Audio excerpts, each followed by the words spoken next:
बिस्मिल्लाहिर्रहमानिर्रहीम। Shama's Hussain invest with आमना के platform से उम्मीद है आप तमाम दोस्त खैरियत से होंगे और आप लोगों की इन्वेस्टिंग जर्नी भी बहुत अच्छी चल रही होगी। होप सो कि आज आप लोगों ने इन्जॉय किया होगा।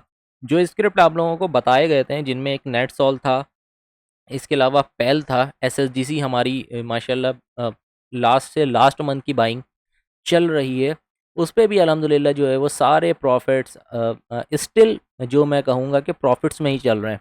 रही बात ईफड की, तो ईफड में आप लोगों ने देखा होगा कि मल्टीपल रिसर्च हाउसेस से जो रिपोर्ट्स आए हैं, जो रिपोर्ट्स सोशल मीडिया पे चल रहे हैं, ठीक है, लीगल से हैं और मैंने भी रिपोर्ट को जो है वो पढ़ा है। तो उसमें से फर्टिलाइज़र का जो मामला है वो ये है कि फर्टिलाइज़र में थोड़े से जो है वो सेल्स ड्रॉप हुए। ठीक है, देखें, बिज़नेस का कम होना और एक बिज़नेस का नेगेटिव हो जाना, ये दोनों एक अलग सिनेरियोज़ हैं। ठीक है, रिपोर्ट में ये बताया जा रहा है कि सेल्स ड्रॉप हो रहे हैं, रिपोर्ट में ये चीज़ नहीं बताई जा रही है कि सेल्स बंद कर दी है यूरिया की। ठीक है, तो टेक्निकली अगर मैं बात करूँ, सेंटिमेंट्स को समझाने की कोशिश करूँ कि सेल्स का ड्रॉप होना, अ, किसी भी कारोबार में कोई भी प्रोडक्शंस का ड्रॉप होना ये एक आम सी बात है। ठीक है, उसके वजह से ही सिर्फ़ और सिर्फ़ फर्टिलाइज़र के अंदर जो है वो पैनिक है, स्पेशली ईफड की बात कर रहा हूँ। एंग्रो होल्डिंग्स के जो सिनेरियोज़ हैं वो एक अलग डिफरेंट चैप्टर है उसका। इंशाल्लाह कभी मुझे मौका मिला तो एंग्रो होल्डिंग्स के ऊपर भी जो है वो वीडियो आप लोगों के साथ लाज़मी बना के शेयर करूँगा। बहरहाल आगे चलता हूँ और सबसे पहले 3 स्क्रिप्ट की आज मैं आप लोगों के साथ एनालिसिस करूँगा। अगेन जो कि एग्जिस्टिंग कॉल थी हमारी और स्टिल अभी भी चल रही हैं। क्या सिनेरियोज़ जो है वो आगे फर्दर बन सकते हैं। उससे पहले एक चीज़, छोटी चीज़ क्लियर करते चलूँ कि काफ़ी लोगों को एक क्यूरीज़ आ रही थी और मुझे भी काफ़ी पर्सनल मैसेजेस रिसीव हुए थे कि शमास भाई, ये जो प्लेटफ़ॉर्म है इन्वेस्ट विद आमना और जिसे लीड आप करते हैं, तो इसके पीछे लॉजिक क्या है आमना नाम रखने का? तो एक चीज़ बता दूँ, ये जो आमना नाम है ना, ये मेरी छोटी बहन है, ठीक है? उसका आमना नाम है। नंबर 2 कि वो इसलिए मैंने रखा है कि मेरे पास जो है वो फ़िलवक़्त एक ही बहन है और एक होता है ना एक भाई-बहनों वाली मोहब्बत, ठीक है? वो तो एक इंसानी है, मतलब कि एक कुदरती है, नेचुरल है वो, ठीक है? लेकिन चूँकि वो एक मेरी एक ही बहन है, इकलौती है, पसंदीदा है और मतलब जिस तरीके से एक भाई को अपनी बहन से मोहब्बत होता है ना, तो इसी तरीके से हमारी फैमिलीज़ में भी इंक्लूडिंग मी, उससे आमना से जो है वो बहुत मोहब्बत है।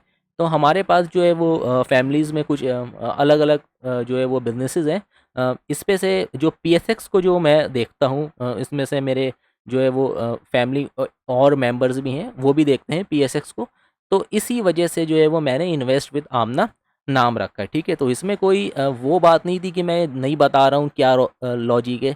तो ये चीज़ आज आप लोगों के साथ मैंने जो है वो डिस्क्लोज़ किया है कि आमना जो नाम है वो मेरी बहन का है, मुझसे छोटी बहन है, ठीक है? और हमारे ज़्यादातर जो भी काम होते हैं ना वो थ्रू आमना के ही होते हैं। जिस तरीके से हमारी एक सॉफ्टवेयर हाउसेस की जो है वो प्रॉपर एक बी टू बी जो है वो प्रोडक्शंस हैं, तो उस पे हम जो है वो अपना टेक्नोलॉजीज़ के नाम से सर्विसेज़ प्रोवाइड करते हैं, वो एक अलग सिनेरियोज़। बहरहाल ये चीज़ बताने का सिर्फ़ मकसद था कि इन्वेस्ट विद आमना के जो पीछे लॉजिक है वो ये है कि भाई इन्वेस्ट विद आमना मेरी बहन है शम्मास हुसैन की, सिंपल सी लॉजिक है, ठीक है? इस पे कोई रॉकेट साइंस नहीं है।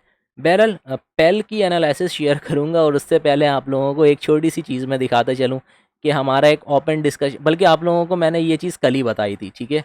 और कल ये बताया था कि ये अगर तो ये रिट्रेसमेंट अपनी पूरी करता है 38% को और ये इसको रिस्पेक्ट करता है और इसके पास जो माइनर रेजिस्टेंस हो सकता है, वो ये वाला ज़ोन हो सकता है। अगर मैं आपको चार्ट को थोड़ा-सा ज़ूम करके दिखाऊँ और यहाँ से मैं अनलॉक करता हूँ। अगर देखें, अब आप यहाँ पे सेंटिमेंट्स क्या आपको समझ में आ रहे हैं, उस चीज़ को मैं आपको डिटेल्स में समझाता हूँ। सबसे पहले मैंने चार्ट को ज़ूम किया है और यहाँ पे अगर आप देखें तो इस जगह के ऊपर एक गैप था, जो कि आज इस वाली कैंडल ने फिल आउट कर दिया, ठीक है? और वॉल्यूम्स और कैंडल की जो नीचे की वीक है, ये चीज़ हमें बता रही है कि इसके अंदर बाइंग प्रेज़ेंस बहुत फ़ास्ट हुई है, ठीक है? एक ये चीज़ बता रही है, उसके बाद हमें सुबह ही पता चल गया था कि बाइंग प्रेजेंस इसके अंदर बहुत तेज़ी से आएगी। उसकी वजह क्या है वो आप लोगों को मैं रियल टाइम आप लोगों को मैं रियल दिखाता हूँ कि हमने किस तरीके से जो है वो अपने कम्युनिटी के ऊपर इस चीज़ को डिस्क्लोज़ किया था कि बाइंग प्रेजेंस बहुत तेज़ी से आ रही है। नंबर 1 कि यहाँ पे एक गैप था, इसे जो है वो इसने फिल आउट भी किया है, उससे ऊपर क्लोजिंग भी दी है और इनफैक्ट ये कि आज गैप भी था।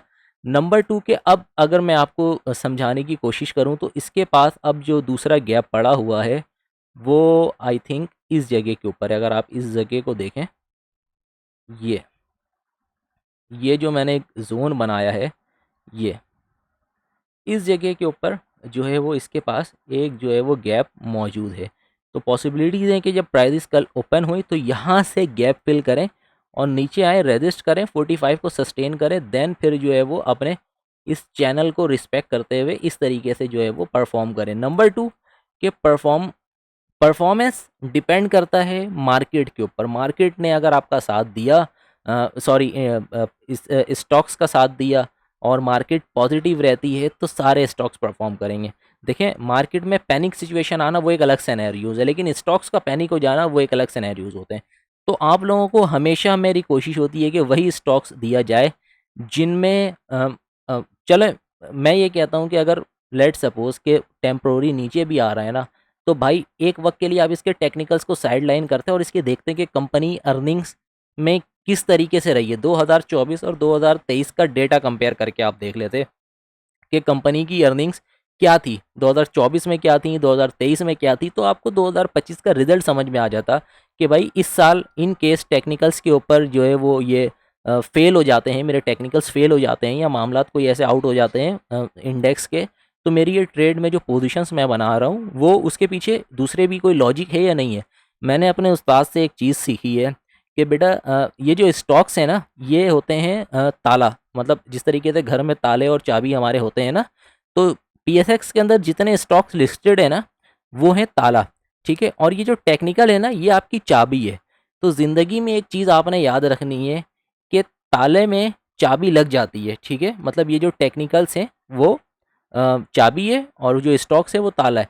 अब ये जब ताला और चाबी मिलते हैं तो जो है वो ताला खुलता है, लेकिन हर दफ़ा चाबी की ज़रूरत नहीं पड़ती। तो इसी तरीके से स्टॉक्स को स्टॉक्स को रखने के लिए, स्टॉक्स को समझने के लिए, साइकोलॉजी समझने के लिए, सेंटिमेंट समझने के लिए स्टॉक्स को हर दफ़ा टेक्निकल की ज़रूरत नहीं पड़ती है, ठीक है। जिस तरीके से ताले को हर दफ़ा चाबी की ज़रूरत नहीं पड़ती है ना, दूसरे जो है वो कोई टूल्स भी उसे लगा के जो है वो अनलॉक कर दिए जाते हैं ताले को, तो इसी तरीके से स्टॉक्स को भी अगर कभी वो टेक्निकली आउट हो रहा है लेकिन आपको पता है कि ये फंडामेंटल, साइकोलॉजी, सेंटिमेंट सारी चीज़ें इसके अंदर न्यूट्रल हैं, पॉजिटिव हैं, बुलिश हैं, तो फिर उस वक्त जो है वो पैनिक नहीं करना होता है, ठीक है।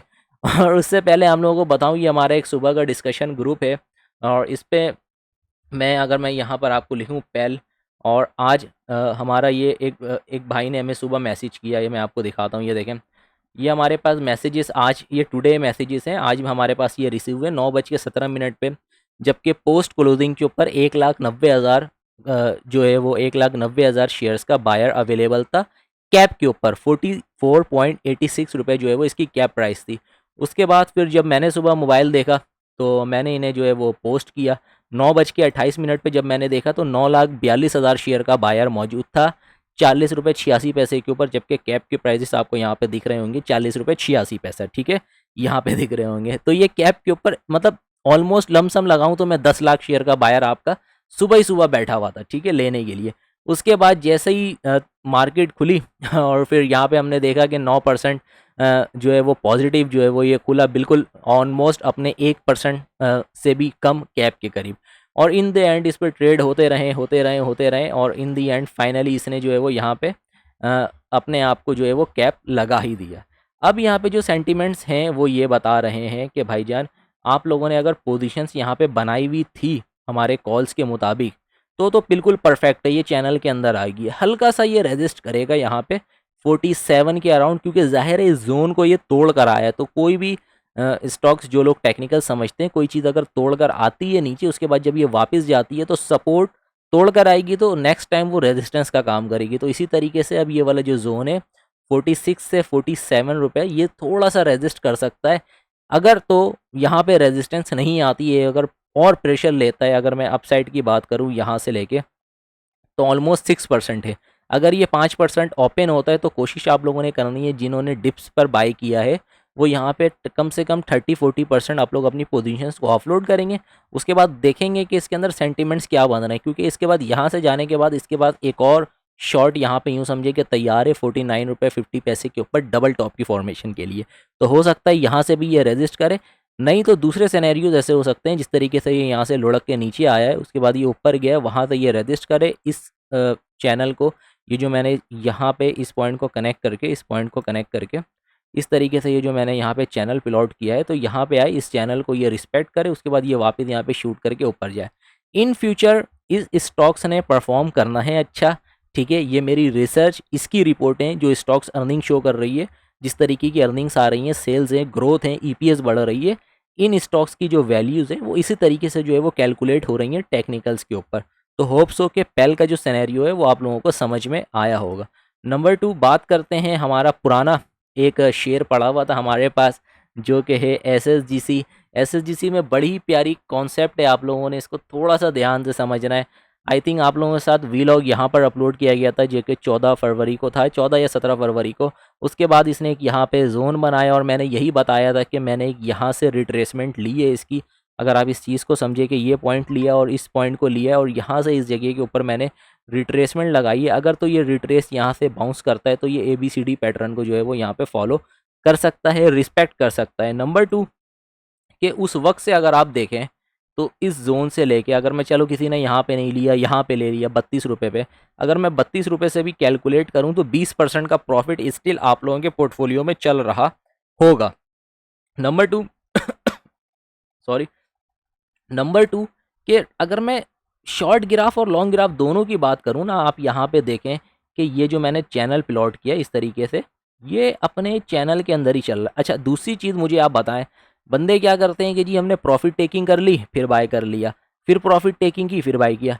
अल्लाह के बंदे, इस चीज़ को समझो। मुझे आप बताओ कि इनमें से स्मार्ट प्लेयर कौन है, जिसने यहाँ पर बाय किया और वो यहाँ पे निकलेगा, या जो यहाँ बाय कर रहा है, यहाँ बेच रहा है, यहाँ बाय कर रहा है, वापस यहाँ बाय कर रहा है, यहाँ बेच रहा है, यहाँ बाय कर रहा है, इस जोन पे फिर यहाँ बेच रहा है। मकसद ये, आप लोग इस तरीके से क्यों खेल लो। इसमें होता है क्या है कि आपने यहाँ बाय किया, टैक्सेस और कमीशन दिया, यहाँ सेल किया, टैक्सेस और कमीशन दिया, वापस यहाँ बाय किया, टैक्सेस कमीशन दिया, यहाँ बाय किया, वापस टैक्सेस कमीशन दिया, यहाँ बाय किया, वापस टैक्सेस कमीशन, सेल किया यहाँ पे, वापस जो है वो टैक्सेस और कमीशन जो है वो दिया। तो अल्लाह के बंदे, इसको, स्टॉक्स को आप लेके रख क्यों नहीं लेते, जब आप देख रहे हो कि भाई सेंटीमेंट्स क्लियर है, यहाँ पे लो और यहाँ पे ले आके बेचो। तो मुझे समझ में नहीं आता कि आप लोग करते क्यों। अच्छा, जब यहाँ पे कैंडल बनती है ना, ये वाली कैंडल बनी, वाह शमाद भाई बहुत ज़बरदस्त यार, आपकी कॉल बहुत अच्छी थी। ये वाली कैंडल बनी, शमाद भाई बहुत आला, VIP हो गया, गुड हो गया। जब ये 3 कैंडल बनी, यहाँ से लेके इसने रिट्रेस किया 7.5%, बस सबकी जो है वो हवा ख़राब हो गए यार, शमाद भाई प्रॉफिट लॉक कर लेना चाहिए था। उसके बाद फिर जब ये कंटिन्यू 4-5 कैंडल ऊपर बनी, यार शमाद भाई आप सही किया, तो बहुत अच्छा स्टॉक था, हमने नहीं बेच, हमें जो है वो बेचना नहीं चाहिए था। फिर जब यहाँ से वो 5-7% की करेक्ट करता है अपने आप को, तो फिर वहाँ पे जो है वो आप लोगों की हवा ख़राब हो जाती है। फिर जब ये यहाँ से ऊपर चढ़ता है तो बहुत वाह वाह शमाज भाई, और फिर जब ये यहाँ से नीचे आता है, यार शमाज भाई हमने गलती कर दी यार, इसे बेच देना चाहिए था। और जब ये वापस आज कैप लगता है वॉल्यूम्स के साथ, फिर अफसोस करते हो। तो मेरे भाई, अपनी माइंड सेट को चेंज करो, ठीक है। स्टॉक्स को अगर लिया है ना, तो यहाँ पे इस जगह पे, और क्या सोच कर लिया है ये आप लोगों के सामने मैं दिखा रहा हूँ, ये चैनल के अंदर चल रहा है। तो जब भी कोई स्टॉक्स चैनल के अंदर चलेगा, वो इस तरीके से ही परफॉर्म करेगा मेरे भाई। चैनल से टॉप से रेजिस्टेंस आएगी, कोई भी बहाना बनेगा, नीचे आएगी। कच्चे ट्रेडर्स और जो रिटेल इन्वेस्टर होते हैं ना, जिनका दिल कच्चा होता है, जो नया नया मार्केट में पैसा लेके उतरते हैं कि मुझे बस आज डबल करने हैं पैसे, आज कोई बाय कॉल देते हैं, कल के लिए कोई बाय कॉल देते हैं, वो हम जो है वो उसे डबल कर लें। तो उनके साथ बेसिकली होता यही है। इसने देखा यहाँ पे गैप डाउन भी ओपन हुआ था, नीचे किया, वॉल्यूम्स इतने अच्छे थे, कैंडल्स हमें बता रही है प्लस वॉल्यूम्स इंडिकेट कर रहे हैं। देखिए इसने गैप को भी फिल किया, इस जोन को भी वापस से जो है वो ये रेजिस्टेंस का काम कर रही थी, इसको ब्रेक किया। अब इसके पास से जो माइनर, ये जो चैनल, अब ये चैनल के अंदर आया ना, ये इस तरीके से चूंकि ये परफॉर्म कर रहा था, यहाँ से ये नीचे आया, कच्चे ट्रेडर्स को ट्रैप किया, निकाला। उसके बाद ये वापस अब जो है वो यहाँ पे इंशाल्लाह अल्लाह ने चाहा तो ये वापस 41-42 रुपये पे, उसके बाद वहाँ से ये थोड़ा सा ये रिट्रेस करेगा, फिर यूँ। तो स्टॉक्स की जो साइकिल है, स्टॉक्स का जो साइकिल है वो यही है कि मेरे भाई, स्टॉक्स यूं ही यूं चलता है। हम क्या करते हैं, यहाँ पे खरीदते हैं, यहाँ बेच देते हैं, फिर यहाँ खरीदते हैं, यहाँ। तो स्मार्ट प्लेयर ये नहीं होता। स्मार्ट प्लेयर वो होता है कि जिसने यहाँ पे लिया और यहाँ पे वो बेचेगा, ठीक है। इसकी छोटी सी आपके साथ में आपको एक एग्जाम्पल शेयर करूँगा कि हमारे एक भाई हैं, उनसे मैंने स्क्रीनशॉट लिया है, ठीक है।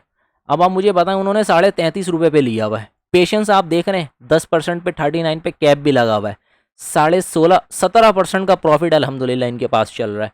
नंबर 2, सिटी फार्मा को अगर मैं दिखाऊं, सिटी फार्मा 91 रुपये के ऊपर लिया हुआ है, 7% का प्रॉफिट चल रहा है, माइंड सेट बनाया हुआ है, टारगेट कहाँ पे भेजना है, ठीक है। आज अल्हम्दुलिल्लाह 98 पर भी गया, लेकिन हमारे कुछ इसके जो है वो, बल्कि इनफैक्ट ये है कि आज आप लोगों के साथ डिस्कस भी करना था सिटी फार्मा, कि आप लोगों को कल ही मैंने बताया था कि भाईजान ये जो सिटी फार्मा है, ये जो इसका जो साइकिल है, साइकिल इसकी पूरी हो चुकी है। मैंने कल बताया ना कि वहाँ पे यहाँ पे वॉल्यूम्स आना शुरू हो गए, ये टाइम पीरियड अपना जो साइकिल है पूरा कर चुका है। ठीक है, यहाँ पे जो है वो अर्निंग्स को लेके बहाना बनाया गया। इसी कैंडल ने सारी बाइंग को यहाँ पे ऑब्जर्व किया, उसके बाद यहाँ से लेके यहाँ तक पूरा 1.5 महीना जो है वो इसने झूला झुलाया। उसके बाद आखिरी के जो है वो वीकेंड के ऊपर इसमें वॉल्यूम्स आना शुरू हुआ। आप देख रहे हैं कि प्राइजेस भी ऊपर जा रही हैं और वॉल्यूम्स भी ऊपर जा रहे हैं, तो इस मीन डेट के ये बुलिश साइन होता है। अगर मैं यहाँ पर दिखाऊं कि प्राइजेस भी ऊपर, वॉल्यूम्स भी ऊपर, ऐसा नहीं है कि सिर्फ प्राइजेस ऊपर जा रही है वॉल्यूम डाउन आ रहे हैं। ठीक है, बेयरिश कोई भी नहीं है, बुलिश डाइवर्जेंस है। और नंबर 2 कि मेन चीज़, अगर मैं इंडिकेटर्स की बात करूं तो इंडिकेटर्स को सिर्फ आप लोगों ने कब बाय करना, कब देखना होता है, जब आप पूरी वर्किंग कर लें। उसके बाद आप देखें कि यार इंडिकेटर्स क्या कह रहे हैं।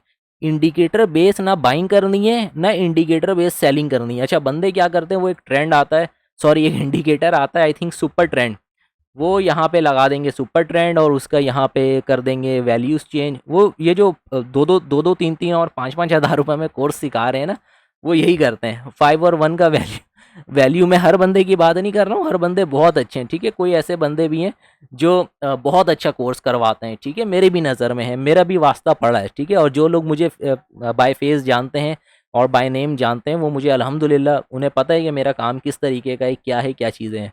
अब देखें यहाँ पे कॉल जनरेट हो गई, 1 कॉल 2 कॉल, यहाँ बाइंग जनरेट हुई, वॉल्यूम्स आए भाई, एरो बन गया, यहाँ पे बाइंग जनरेट हो गई, अगेन यहाँ पे सेल कॉल अगेन। भाई ये जो इंडिकेटर्स हैं ना, ये मैथमेटिक्स के ऊपर चल रहे हैं। ठीक है, तो कोशिश किया करें कि ये इंडिकेटर बेस तो काम ही नहीं करना है। मेरे पास सिर्फ गिनती के कुछ इंडिकेटर्स हैं, वो भी मैं बंद करके रखता हूँ। ज़्यादातर मैं जो काम करता हूँ ना, वो साइको के ऊपर करता हूँ कि भाई ये जो साइकोलॉजी है, ये जो बाइंग और सेलिंग से स्टॉक्स का जो बिहेवियर है वो किस तरीके से चल रहा है। ठीक है, तो यही चीज़ आप लोगों को भी समझाता हूँ और कहता हूँ कि मेरे भाई उस एनालिस्ट से दूर रहो जो आपको बोले कि आज ये बाय कर लो, ये इतना नफ़ा दे सकता है, ये कल बाय कर लो, ये आपको इतना नफ़ा दे सकता है। इतने जल्दी जल्दी डिसीजन नहीं होते। असल जो डिसीजन होता है कि आप स्टॉक्स को ले कहाँ रहे हो और बेच कहाँ रहे हो। मुझे बताओ कि स्मार्ट प्लेयर जिसने यहाँ पे लिया और वो यहाँ पे ले जाके बेचेगा, वो स्मार्ट है, या फिर ये इसी तरीके से झूलते हुए जा रहा है इस तरीके से यहाँ पे बेचेगा, वो स्मार्ट है। तो कोशिश करें कि अपनी मेंटेलिटी को चेंज करें। इसका जो टारगेट है वो बहुत अच्छा है। ठीक है, इसमें कोई ऐसे मसले वाली बात नहीं है। स्टॉक्स को होल्ड करें, इंशाल्लाह इंशाल्लाह ये जो टारगेट है, ये जो डिसेंडिंग चैनल था, इसका जो टारगेट है 108-110 रुपये, 50% प्रॉफिट टेकिंग यहाँ पे करें और कोशिश करें कि चैनल का टॉप तक अगर आप होल्ड कर सकते हैं, ज़ाहिर है ये कुछ दौरानिया ले सकता है, मई जून तक का टाइम ले सकता है। तो यहाँ पे फिर जो है वो अपनी पोजीशंस को आप यहाँ पे ऑफलोड कर सकते हैं। फर्दर कोई क्यूरीज हो तो नीचे कमेंट्स कर दिएगा, बराए मेहरबानी अच्छी कमेंट्स किया करें। वीडियो को जो है वो लाजमी थम्स अप किया करें। चैनल पे नहीं हुए तो लाजमी लाइक किया करें और चैनल के नीचे ही फ्री व्हाट्सएप चैनल का मेरा लिंक है, उसे लाजमी जो है वो क्लिक करके ज्वाइन कर लें। अपने भाई को दें इजाज़त, दुआओं में याद रखिएगा। अल्लाह हाफ़िज़।